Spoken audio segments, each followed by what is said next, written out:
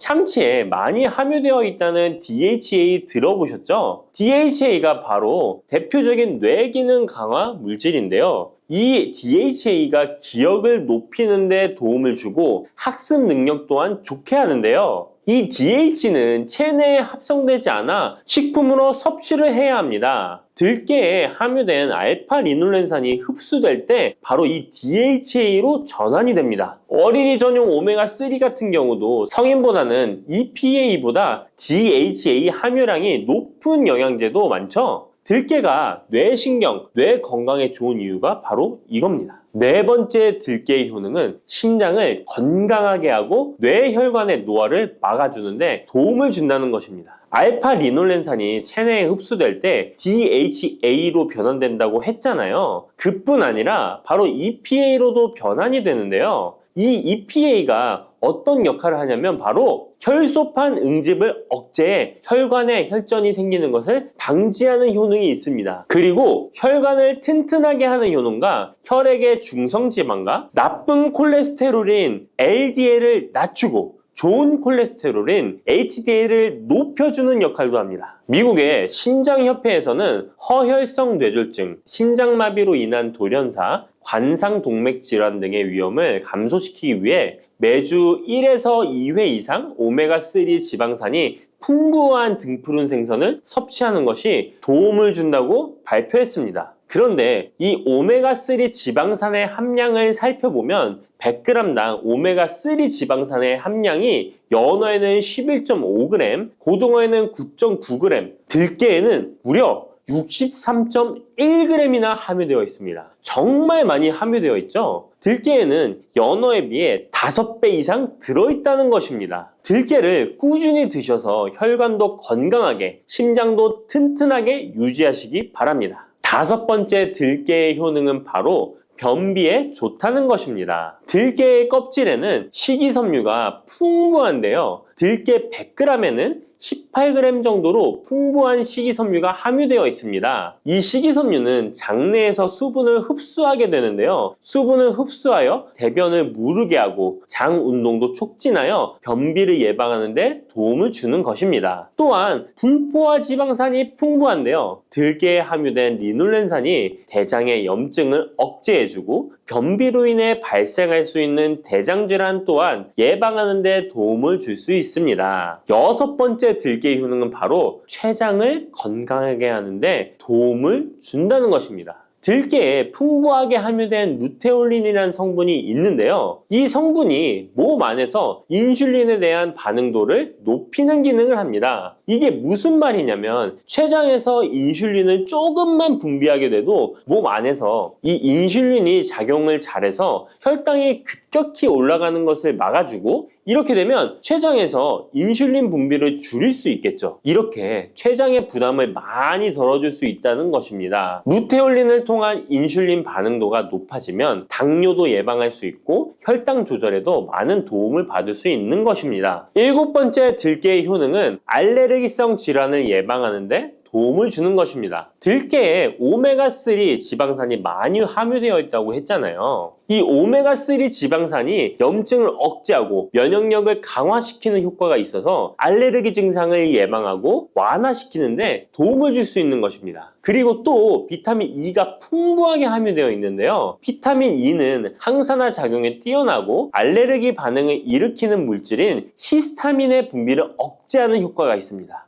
알레르기에 처방받는 항히스타민제와 비슷한 기전이라고도 어찌 보면 볼 수 있겠죠. 8번째 들깨의 효능은 빈혈에 좋다는 것입니다. 들깨 100g에는 철분이 약 14mg 정도로 함유되어 있는데요. 이는 시금치의 약 2배에 해당됩니다. 시금치보다도 철분 함량이 높아 빈혈에 도움을 줄 수 있는 것이고, 그뿐만 아니라 들깨에 함유된 비타민 B1, 2는 조혈작용을 도와주는데요. 조혈작용이란 혈액 속의 혈구를 만들어내는 과정을 말합니다. 빈혈이 있는 분들이 들깨를 꾸준히 드신다면 빈혈을 개선하는 데 많은 도움을 받을 수 있는 것이죠. 자, 그런데 이렇게 좋은 들깨도 가장 취약한 단점이 있습니다.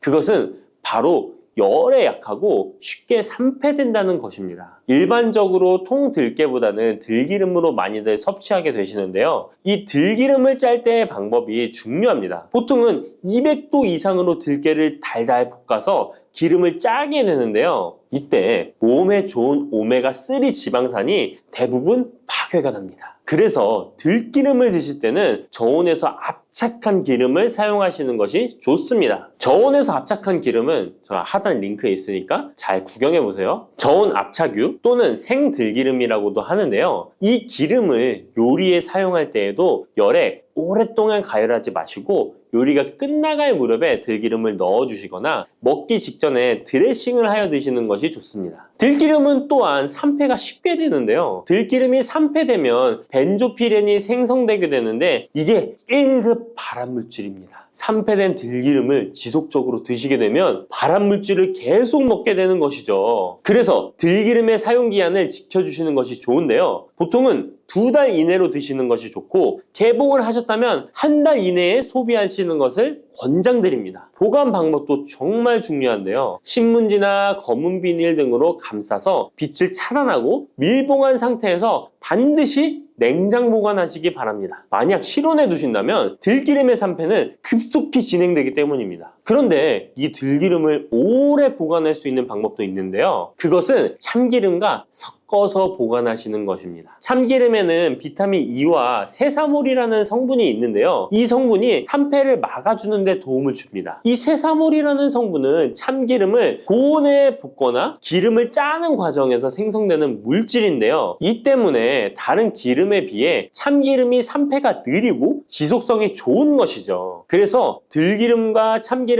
7:3 또는 8:2 정도로 섞어서 보관하시면 조금 더 오래 보관하실 수 있습니다. 그런데 들깨를 기름으로 드시게 되면 들깨 껍질을 섭취할 수 없는데요. 들깨 껍질에 몸에 좋은 식이섬유와 대표적인 항산화 물질인 폴리페놀 성분들을 다 버리게 되는 것입니다. 그래서 들깨를 제대로 드시려면 들기름보다도 통들깨 자체로 드시는 것이 좋습니다. 마트에 가면 통들깨보다도 들깨 가루를 많이 판매하시는데요. 들깨 가루는 산패가 빨리 되기 때문에 통들깨를 구매해 드시길 바랍니다. 통들깨를 구매하시면 그 안에 작은 돌이라든지 이물질이 들어있어 세척을 잘 해주셔야 되는데요. 세척하는 방법 알려드릴게요. 먼저 들깨를 물에 담가 씻어줍니다. 그리고 물 위에 뜨는 것만 채로 걷어 옮겨주시기 바랍니다. 그렇게 하면 바닥에 이물질만 남는데요. 이것을 버리고 또 물에 담가 씻어주고 물 위에 뜨는 것만 채로 걷어 옮겨주시면 됩니다. 이 같은 작업을 3번, 4번 반복해주면 되는데요. 이렇게 하면 통들깨를 깨끗하게 세척할 수 있습니다. 깨끗하게 세척한 통들깨는 자연 건조해 주셔도 되긴 하지만 시간이 오래 걸리니 팬에 담아 약한 불로 건조시켜 주시거나, 쉬운 방법은 전자레인지를 이용하시면 됩니다. 전자레인지를 이용한 건조 방법 알려드릴게요. 세척한 통들깨를 접시에 담아 주시고요. 이렇게 해서 5분 정도 돌려주시고요. 상태를 확인해 줍니다. 아직 덜 건조되었을 거예요. 한 번에 오랜 시간 전자레인지에 돌리면 들깨가 탈 수 있으니까 이렇게 5분 정도씩 돌려가며 상태를 확인해 주면서 완전히 건조될 때까지 이 작업을 해주시면 됩니다. 완전히 건조된 통들깨는 그냥 스푼으로 떠서 드셔도 되고요. 먹을 만큼씩 믹서기에 갈아서 음식에 넣어 드셔도 되고, 통들깨 자체로 음식에 넣어 드셔도 됩니다. 이렇게 하시면 들깨를 산패되지 않은 상태로 신선하고 건강하게 버리는 것 없이 드실 수 있습니다.